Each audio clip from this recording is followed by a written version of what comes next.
ready ready 1 2 3 let's go সিংৰা পকৰি জেলাপি হোটেলত পায় ভাল লাগে অতিপাত এইবিলাক খাই বেছি খালে বইল কণী পেট বেয়া কৰে ঘনে ঘনে লেটিনত গৈ হাগিব লাগে বৰ বেলেগ ধৰণৰ দিছ দেই ফাষ্ট ফুডৰ দোকানত গৈ বস্তু খাবা মমো চাওমিন চিকেন চপ খাই মজা পাবা চাওমিন বিৰিয়ানি দুয়ো ককাই ভাই পিজ্জা আজিলৈকে খাই পোৱা নাই আইও দেহি সঁচা কথাটোৱে কলি দেই তই This is yes sising five star no can do it go and gun ওই গাহৰি মাংস বেছি খালে হকত তুমি হবা পিজ্জা খাই পাইছানে বন্ধুসকল কমেণ্ট এটা কৰা ঘিনচিলিক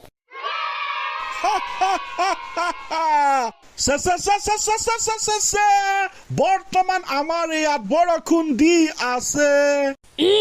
এনে চা আপোনাৰ কবিতাটো শুনি কেনেকুৱা লাগিলে কবিতাৰ কথা নকলে হ'ব ফাৰ্ষ্ট ক্লাছ দেই কি কবি এইকেইদিন বোলো কালি মোবাইলটোহে ৰিচাৰ্জ কৰো বুলি চালো আইও যিহে দাম বাঢ়িলে 50 টকা হেতু আমাৰ আম্বানী ছাৰৰ কথা চা নকলে হ'ব আম্বানী বৰ বেলেগ বস্তু চাই নিজৰ পুতেকৰ বিয়াত হাজাৰ হাজাৰ কোটি টকা খৰচ কৰিলে এতিয়া মালটো পাছ কৰিব লাগিব না কথাটো পিছে মিছা নহয় চৰকাৰেতো টেক্স লগাই দিছে বঢ়াই দিছে এ গুলি মাৰ্ক চা হেতু মেন পইণ্টলৈ আহিলে এইবিলাক টেক্স ক'ত পাবগে ঠিক নাই ডেট মিন্স মানে চা কথাটো হ'ল এতিয়া আম্বানীক ভাৰতৰ ৰাইজেহে চলাই আছে অত বছৰৰ পৰা আজিলৈকে ভাৰতৰ জনসাধাৰণ নথকা হলে আম্বানী চাহৰ বস্তু নিকিনা হলে চাৰ্ভিচ ব্যৱহাৰ নকৰা হলে আজি আম্বানী ক'ত থাকিলেহেঁতেন ঠিক নাই হয়তো মানুহে যদি নথকাহেঁতেন তেখেতৰ বিজনেছ চলিলহেঁতেন কপা তাৰপিছত কি হ'ল কৈ যা এতিয়া কেছটো হ'ল দে চা নিজৰ পুতেকৰ বিয়াৰ নামত বিয়ালে অপা এটা চিংগা তপা এটা চিংগা আহিব 2-3টা গান গোৱা নামত আমুক কোটি তামুক কোটি শ কোটি টকা দি যায় সেইবাবে আমি চা আজি হাঁহি হাঁহি দুখ প্ৰকাশ কৰিছোঁ আৰে তহঁতক কোনে চলাই আছে ভাৰতৰ মানুহে এইফালে আকৌ ভাৰতৰ মানুহে চলাই আছে কিবা এটা হ'লে সিহঁতকে বোলো ৰিচাৰ্জৰ দাম বঢ়াই পইচা লুটিছে ইপিলি আকৌ নিজৰ পুতেকৰ বিয়াত আমুকৰ গায়ক তামুকৰ গায়ক আমুকৰ মডেল তামুকৰ মডেল আহি আহি সেইবিলাকক ফিতে পইচা দি গৈছে হয়তো ন তাৰ পুতেকৰ বিয়াত বৰ বেলেগ ধৰণৰ পইচা খৰচ কৰিলে কিন্তু দেই সেইটোৱে চা নিজৰ বিয়াৰ নামত যিমান টকা খৰচ কৰিছে বোলো পাকিস্তানত সেনেকুৱা মানে সিমান টকা বোলে কিমান দিন হলো পাকিস্তানৰ দেশখনে চলাব পাৰিলেহেঁতেন ইমান টকা উৰাই দিছে এতিয়া আকৌ অসমৰ জনসাধাৰণৰ পৰা ৰাইজৰ জনসাধাৰণৰ পৰা ৰিচাৰ্জৰ দাম বঢ়াই পইচা লুটি আছে আৰু এইবিলাক নচলিব মাক চকলাই মই ক'লো নহয় মোৰ যদি ইমান টেলেণ্ট থকা হ'লে মই বেলেগ এটা চিম খুলি একেবাৰে আম্বানীক দেউলীয়া বনাই পেলালোহেঁতেন যাওঁ সি আম্বানীক দেউলীয়া বনাই কথা শুন খংটো উঠি যায় না চা বোলো যেনে তেনে কিছুমান মানুহে চলাই থাকেহে নেটটো তাকো দাম বঢ়াই দিছে ইপিলি নেটটো খতম হৈ গ'লে আকৌ এক্সট্ৰা পেক বঢ়াব লাগে তাতো দাম বঢ়াই দিয়ে মানে কি কবি আৰু এতিয়া আকৌ গোটেই BSNL কথা ওলাই আছে BSNL বুলি প্লানটো সস্তা কিন্তু নেটটো নাই ক'বা চলাব পায় কৈ ইটো নহয় সিটো নহয় তো BSNL 100 টকা 120 টকা 130 টকাত পালে কি হ'ব তাৰ নেটকে নাই ভয়তো এনে লাভ নাই সেইবাবে গাইজ আপোনালোকৰ প্ৰতিক্ৰিয়া কমেণ্ট বক্সত জনাব দেই এতিয়া আপোনালোকক এটা বৰ বেলেগ ধৰণৰ কাহিনী ক'ম কাহিনীটো এইটো এনেকুৱা ধৰণৰ বোলো এখন পৃথিৱীত আপুনি যে মই এদিন মৰি যাম আমাৰ ককা আইতাহঁতে যে মৰিছিলে মানুহ বাৰু কিয় মৃত্যু হয় লোৱা তই বোলো কৈছ মানুহ কিয় মৃত্যু হয় তই যদি নমৰা ইও যদি নমৰা সিও যদি নমৰে আৰে পৃথিৱীত মানুহ ইমানে হৈ যাব থাকিবলৈ ঠাই নোহোৱা হৈ যাব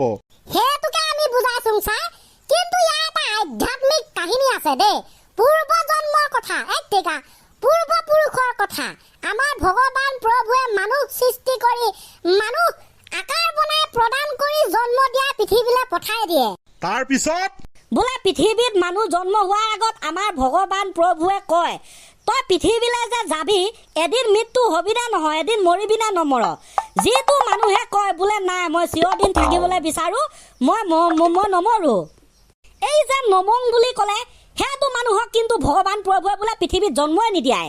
তাৰমানে সি জন্ম নহওঁতে মৰিলে তাতে কথা ক'বলৈ আহে গানটো গাই থকা নাই না তো তাৰ পিছতে সেইটো কেনচেল তাক আকৌ এটা মানুহ আহি আজি জন্ম হ'ব লাগে আকৌ ভগৱান প্ৰভুৱে সুধিব ঐ তই যে জন্ম হবি পৃথিৱীলৈ গৈ কেনে তই পিছে মৰিবি নমৰ সেই মানুহটোৱে যদি কয় হয় প্ৰভু মই মৰিম এটা সময়ত তেনেহ'লে তাক পৃথিৱীলৈ পঠাই দিব জন্ম দিয়াই অবছলেটলি ৰাইট ছাৰ আচ্ছা জন্মহে হৈছে তো মৰা কথাটো দেখোন এতিয়ালৈকে অহাই নাই লাহে লাহে আহিব ছাৰ জন্ম প্ৰথমতে দিয়াই লগ তাৰপিছতে মৰিব না তো তাৰপিছতে মৰিব বঢ়িয়া বঢ়িয়া বঢ়িয়া কিছুমানে তো জন্ম নোহোৱাৰ আগতে মৰিলে তাতে হয় নাই দে তাৰপিছৰ কথা মেইন কেছটো হ'ব ষ্টাৰ্ট এতিয়া ভগৱান প্ৰভুৱে এটা টিকটৰ টোপোলা দিব তাৰ পৰাই উঠাব লাগিব সেই মানুহজনে এটা টিকট কাগজৰ সেই টিকটটোতে লিখা থাকিব সেই মানুহজনৰ মৃত্যুৰ কাহিনী মৃত্যুৰ কথা কি ছাৰ সেই টিকটটোতে লিখা থাকিব সেই মানুহজনে 50 বছৰত মৰিব নে 30 বছৰত মৰিব নে 20 বছৰত মৰিব নে 100 বছৰত মৰিব কামাই ইয়েছ ছাৰ সেই টিকটটোতে লিখা থাকিব সেই মানুহজনে বেমাৰ হৈ মৰিব সেই মানুহজন সুইচাইড কৰি মৰিব সেই মানুহজন এক্সিডেন্ট হৈ মৰিব সেই মানুহজন প্ৰেছাৰ ষ্ট্ৰক হৈ মৰিব আমুক তামুক বিভিন্ন ধৰণৰ কাৰণত মৰিব হ'ব সকলো ঠিক হয় টিকট লৈ কপালত মৃত্যুৰ খবৰ লিখি পঠাই দিয়ে এইখন পৃথিৱীলৈ মানুহজনক আমিও তেনেকৈ মৃত্যুৰ খবৰ লৈ আহিছো কিন্তু আমি দেখা নাই কপালৰ ভিতৰত লিখি দিছে বোলো সেই কাৰণে আমুকে মৰিলে এক্সিডেন্ট হৈ সেই কাৰণে তামুকে মৰিলে বেমাৰত আহি গ'ল এনেকে মৃত্যুৰ খবৰ কথা শুনিবি কথা চাবি অৱশ্যে কাহিনীটো কিন্তু বেষ্ট ইণ্টাৰেষ্টিং লাগিলে দেই শুনি যি কি নহওক গাইজ আপোনালোকে যি ভাবে মনে সজায় এটা কাহিনী ভাল লাগিল কৈও আমাৰ একদম বঢ়িয়া দে শুভেচ্ছা থাকিল ভৱিষ্যতে আৰু এনেকুৱা কাহিনী শুনিবলৈ পাম বুলি আশা থাকিল তেনেহ'লে আজি আৰম্ভণি গীত নহয় আৰম্ভণি কবিতাৰে সমাপ্তি হৈ যাওক আজিৰ ক্লাছ বোলো খেপেক ছাৰ ৰেডি নে ৰেডি 1 2 3 লেটস গো